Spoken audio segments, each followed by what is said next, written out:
मध्य प्रदेश में नगरीय निकाय चुनाव खत्म हो गए, रिजल्ट भी आ गया और अब चुनाव आयोग ने प्रत्याशियों से चुनावी खर्च का ब्यौरा मांगा है। महापौर और पार्षद प्रत्याशियों को चुनावी खर्च की जानकारी देने के लिए चुनाव आयोग ने 1 महीने का समय दिया है। अगर तय वक्त पर प्रत्याशी चुनावी खर्च का ब्यौरा नहीं देते हैं तो आयोग उनके खिलाफ नोटिस जारी कर देगा। ये पहला मौका है जब पार्षद प्रत्याशियों के लिए भी खर्च की सीमा तय की गई है। इतना ही नहीं, मतगणना के बाद प्रत्याशियों के विजय जुलूस का भी खर्च इसमें ही शामिल किया गया है। तो देखिए, पहले ही राज्य निर्वाचन आयोग ने ये बात साफ कर दी थी कि खर्च का ब्यौरा देना पड़ेगा और एक तय सीमा भी बताई गई थी कि इतना ही आप खर्च चुनावी प्रचार प्रसार में कर सकते हैं। बाहर से भी कोई व्यक्ति आता है तो उसका चुनाव प्रचार प्रसार का खर्चा भी प्रत्याशियों के ही सीमा में माना जाएगा और खर्च का ब्यौरा नहीं देने पर अब चुनाव आयोग नोटिस जारी कर सकता है। देखिए, खर्च का ब्यौरा देने के लिए 1 महीने की अवधि की दी गई है इन सभी प्रत्याशियों को और महापौर और पार्षद प्रत्याशियों को जो भी जीते हैं, और इसी ने चुनावी खर्च में विजय जुलूस का खर्च भी शामिल किया है। यानी कि प्रचार प्रसार के अलावा जीतने के बाद जो विजय जुलूस निकाला गया है उसका खर्च का भी ब्यौरा देना होगा और नहीं देने पर, खर्च का ब्यौरा नहीं देने पर चुनाव आयोग नोटिस जारी कर सकता है।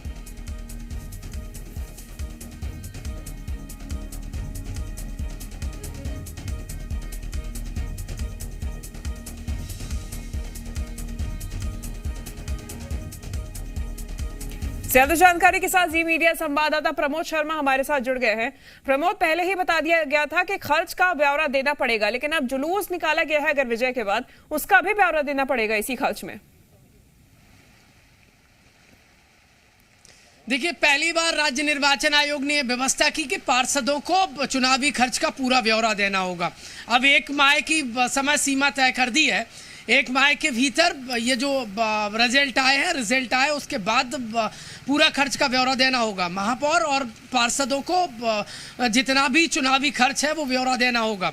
नहीं दिया तो नोटिस दिया जाएगा। नोटिस के बाद देखिए फिर से एक इंटीमेशन दी जाएगी और इसके बावजूद भी यदि पार्षद और महापौर के कैंडिडेट यदि खर्च का ब्यौरा राज्य निर्वाचन आयोग के पास नहीं भेजते हैं तो उन्हें इलेक्शन लड़ने के लिए आयोग घोषित करार दिया जा सकता है। ये महत्वपूर्ण देखिए नियम है। सबसे बड़ी बात तो ये है कि पहली बार राज्य निर्वाचन आयोग ने व्यवस्था की कि पार्षदों को भी खर्च का ब्यौरा देना होगा और खासकर जो जीते हैं और उनका जो विजयी जुलूस निकला है उन्हें वो खर्च भी अब देखिए इलेक्शन में इंक्लूड किया जाएगा। उस खर्चे के साथ उन्हें अब पूरी जानकारी भेजनी होगी। अपने स्तर पर तमाम महापौर के प्रत्याशियों, पार्षद के प्रत्याशियों, वो अब इस खर्च के पूरे ब्यौरे को इकट्ठा करके राज्य निर्वाचन आयोग को भेजने की तैयारी में जुट गए। सबके अपने अपने देखिए सीए हैं, वो इस काम में जुटे हुए हैं और महत्वपूर्ण तो ये हो जाता है कि यदि जरा सी लापरवाही बरती तो अगली बार इलेक्शन लड़ने से वंचित हो सकते हैं।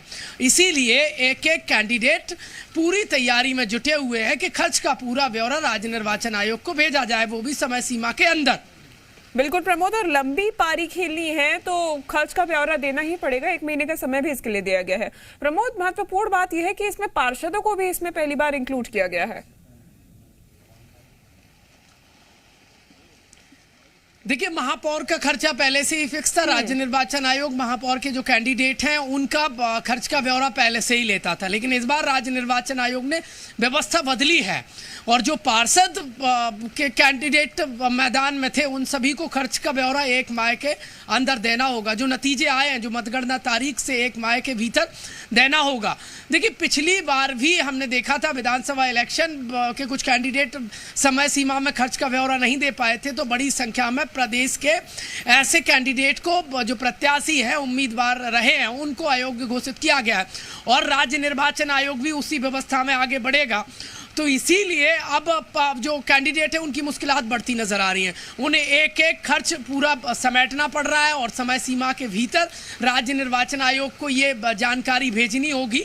तैयारी में तमाम जुटे हुए हैं। राज्य निर्वाचन आयोग भी अपने स्तर पर ऑडिट कर रहा है कि समय सीमा में ये जानकारी पहुंच जाए, क्योंकि देखिए जो कैंडिडेट हैं उनके खर्च के ऑब्जर्वेशन के लिए राज्य निर्वाचन आयोग ने प्रेक्षक नियुक्त किए थे जो मॉनिटरिंग कर रहे थे कहाँ किस तरीके से कैसे।